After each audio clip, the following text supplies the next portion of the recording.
এদের পিছনে দৌড়াবেন? হয়তো। আপনার স্টপেজ। আমার স্টপ? আপনার স্টপেজ সামনে।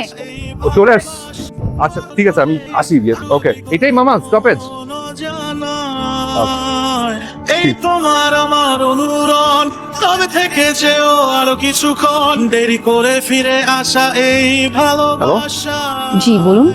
আপনার গাছে বেলি ফুটতে তো অনেক দেরি, ওই আসবার পথে বেলি ফুলের মালা পেয়েছি। আপনি চলে নিয়ে আসি, খোপায় পড়বেন। আপনি আমাকে শুনতে পাচ্ছেন? আনতে হবে না। মরিচগুলো আর কয়দিন আগে রোদে দেওয়া উচিত ছিল রে। কেন, পোকা ধরছে? দুই একটা তো দেখলাম। পোকা আবার মরিচও খায় নাকি? আষাঢ় মাস তো, এই জন্যে। আবার কখন বৃষ্টি চলে আসে, শান্তি আছে। চালের গুঁড়ো কি তাহলে রোদে শুকাতে দিবা না? হ্যাঁ, নাহলে তো গন্ধ হয়ে যাবে। তোর বাবার পায়ের এক্সরে করতে হবে। কবে যাবি? আমি কি বলতেছি শুনতেছিস না? ও হ্যাঁ শুনতে পাচ্ছি মা, কি বলছিলা? তোর বাবার পায়ের এক্সরে করতে হবে। আমার মনে আছে তো। কবে যাবি? কাল সকালেই যাই। আচ্ছা, এই আমি গোসলে ঢুকবো, বৃষ্টি নামলে এগুলো উঠিয়ে ফেলিস। বেরোচ্ছেন বুঝি? হ্যাঁ। ঘরে ফেরা ছাড়া আপনার সবকিছুতে তাড়াহুড়া? বুঝিনি। ফুল ফোটার জন্য বসন্তের অপেক্ষা করতে হবে, সময়ের আগে কিছু ফোটে না। হ্যাঁ। শুনুন, আজ আপনি দেরি করে আসবেন। না না, আজও দেরি করে ফিরবো না, এখন থেকে আগেই আসার চেষ্টা করবো। আমার জন্য খামাখা আপনাকে আঙ্কেলকে ঝামেলা করতে হয়।